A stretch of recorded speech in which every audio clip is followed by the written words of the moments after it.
एक मजदूर की हत्या भी बतला रहा था। आपके आने के जस्ट पहले मैंने टीवी खोल के वही समीक्षा कर रहा था। उन्होंने कहा कि ये घटना सब अफवाह है। क्या इस बात में कितनी सच्चाई हो सकती है? नहीं, अफवाह तो नहीं, ऐसा अफवाह कैसे होगा?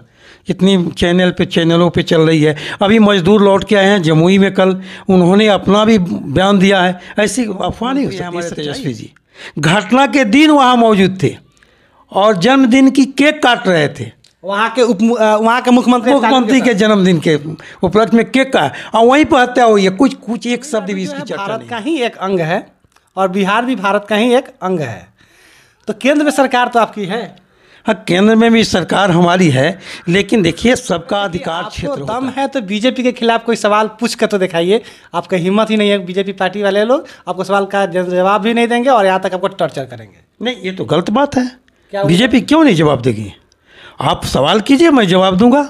क्या उनका बोलना जायज़ था? नहीं, वो तो मानसिक रोग से ग्रसित होंगे, इसलिए ऐसा बोल रहे हैं। जो कह रहे थे क्या कि यदि आप में दम है या किसी भी मीडिया चैनल में दम है तो बीजेपी के खिलाफ कोई न्यूज़ चला के दिखा दे। हमें जहाँ तक लगता है कि ये उनका मानसिकता गलत है। यदि बीजेपी अच्छी कार्य करती है तो उनके अच्छे कार्यों को दिखाया जाएगा और बुरे काम करती है तो उनके बुरे कामों को भी दिखाया जाएगा। हम आपके अच्छाइयों को भी इसी चैनल पर दिखाएंगे और आपके बुराइयों को भी इसी चैनल पर दिखाएंगे। बिल्कुल बिल्कुल, बुराई दिखानी चाहिए।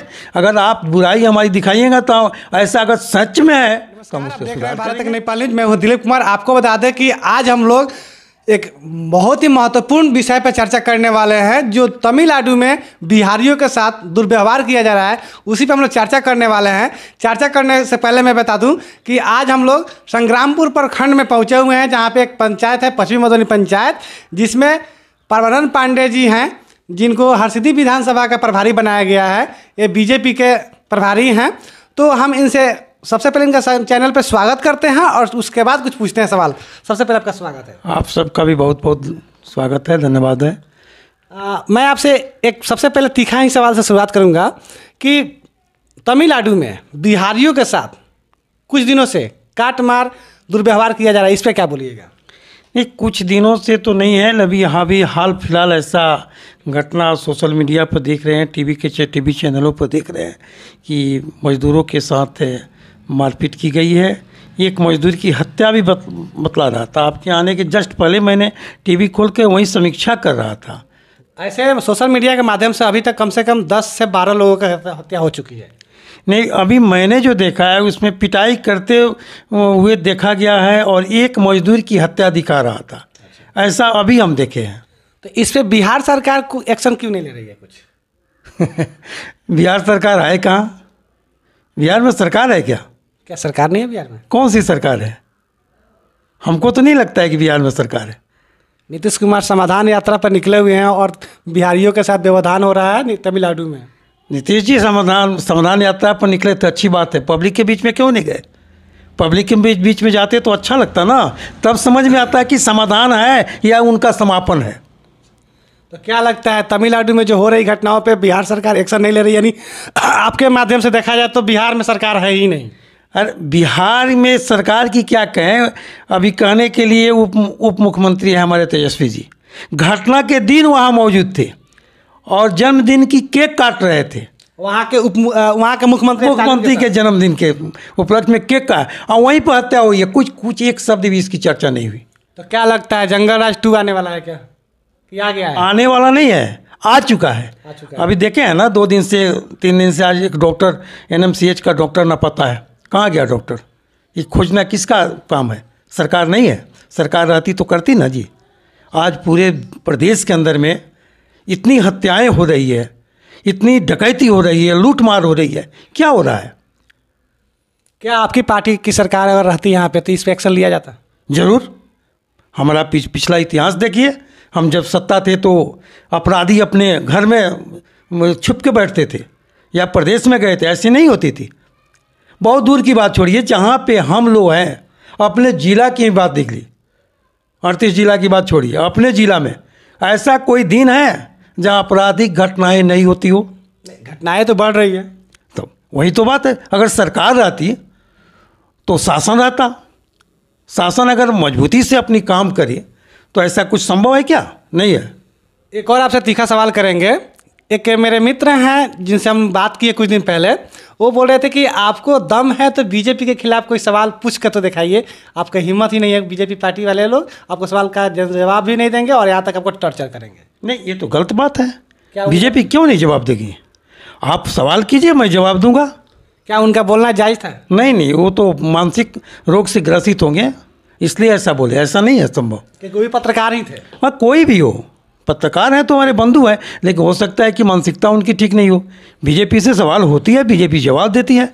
जो काम करते हैं हम, आप पूरे देखें कि पूरे विश्व के नंबर 1 पार्टी है हम, ऐसा लोगों का भी कहना है। हमारा क्या नाम है कि हम आपके अच्छाइयों को भी इसी चैनल पर दिखाएंगे और आपके बुराइयों को भी इसी चैनल पर दिखाएंगे। बिल्कुल बिल्कुल, बुराई दिखानी चाहिए।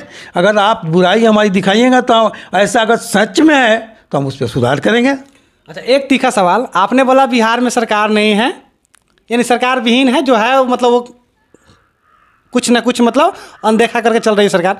लेकिन तमिलनाडु जो है भारत का ही एक अंग है और बिहार भी भारत का ही एक अंग है, तो केंद्र में सरकार तो आपकी है। हाँ, केंद्र में भी सरकार हमारी है, लेकिन देखिए सबका अधिकार क्षेत्र होता है, जो इसीलिए ना अपने प्रजातंत्र में, लोकतंत्र के माध्यम में प्रदेश में सरकारों की गठित की गई है कि वो अपनी कार्य को देखे। अब यहाँ से अनियंत्रित होती है तब केंद्र हस्तक्षेप करती है। हमारे बगल में ही सरकार है, वो यूपी में देखिए, एक अपराधी घटना है तो बुलडोजर कितनी तेज से चलती है, अपराधी थर थर काँप रहे हैं, यूपी को छोड़ के भाग रहे हैं। हाल ही में तमिलनाडु के घटना पे, मैं तमिलनाडु बार बार इसलिए जिक्र कर रहा हूँ क्योंकि अभी क्या बहुत ही जेन्युइन मुद्दा है, क्योंकि देखा जाए तो बिहारी जो वहाँ पे रोजगार के लिए गए हैं और दहाड़ी अपना मजदूरी करते हैं और दहाड़ी मजदूरी करने के लिए गए यहाँ से घर छोड़ के, लेकिन क्या हुआ वहाँ उनको काटा मारा जा रहा है। इतना जो हुई है बहुत दुखद है। तमिल नहीं, कहीं भी अगर ऐसी घटनाएं होती है तो दुखद होती है। हम भारत के लोग हैं, कहीं भी जाके कमा सकते हैं, अपनी मजदूरी कर सकते हैं, अपने परिवार का लालन पालन कर सकते हैं, इसके लिए हम स्वतंत्र हैं। प्रदेश स्तर पर ऐसा किसी भाषा के शब्द पर ऐसा होता है तो बहुत दुखद है, ऐसी नहीं होनी चाहिए। जहाँ भी सरकार है, इस सरकार को मजबूती से इसका विरोध करना चाहिए और न्यायिक प्रक्रिया के अंदर उस पर काम करनी चाहिए, उसको सजा होनी चाहिए, ऐसा नहीं होना चाहिए। जब सोशल मीडिया के माध्यम से सवाल होने लगा तमिलनाडु के मुख्यमंत्री स्टालिन से, तो स्टालिन तो नहीं बोले, लेकिन वहाँ के जो डीजीपी हैं उन्होंने कहा कि ये घटना सब अफवाह है। क्या इस बात में कितनी सच्चाई हो सकती है? नहीं, अफवाह तो नहीं, ऐसा अफवाह कैसे होगा? इतनी चैनलों पे चल रही है। अभी मजदूर लौट के आए हैं जमुई में कल, उन्होंने अपना भी बयान दिया है। ऐसी अफवाह नहीं हो सकती, ये सच्चाई है। तो जिस कारण से उनके साथ घटना हुआ है, लेकिन घटना हुई है, इसमें कोई शक नहीं है। इस पे बिहार के सरकार को एक्शन लेनी चाहिए। बिहारी मजदूर का कहना था कि अगर रोजगार मुझे बिहार में मिलता तो मैं तमिलनाडु नहीं जाता। अगर हमारे बिहार के अंदर भी रोजगार पैदा हो जाए, हमारे बिहार के अंदर में फैक्ट्री लग जाए, कारखाने लग जाए, तो फिर हम बाहर क्यों जाएंगे? हमारे भाई क्यों जाएंगे? कमाने के लिए रोटी की तलाश में जाते हैं। अगर रोटी यहीं पे मिल जाए तो कोई दूसरे प्रदेश में नहीं जाएगा, दूसरे देश में नहीं जाएगा। अभी हाल फिलहाल नीतीश जी ने जो पलटी मारा है, इस पलटी के मारने के पहले हम लोग साथ में थे। हमारे शाहनवाज हुसैन साहब उद्योग मंत्री थे, उन्होंने अब कम दिनों में ही बिहार के स्ट्रक्चर को बनाने के लिए, बिहार में उद्योग स्थापित करने बहुत अच्छा पहल किया। कई इथेनॉल का फैक्ट्रियाँ भी लगाई जो अभी चालू हो गई है, काम भी कर रही है। अगर फिर हम लोग सत्ता में रहते तो बहुत बेहतर होता। हम लोग का प्रयास था कि बिहार के हमारा कोई भी भाई रोजी रोटी के तलाश में दूसरे प्रदेश में न जाए, यहाँ पे काम करे, और ऐसा हो सकता है और आने वाला समय में हम फिर ऐसा करेंगे।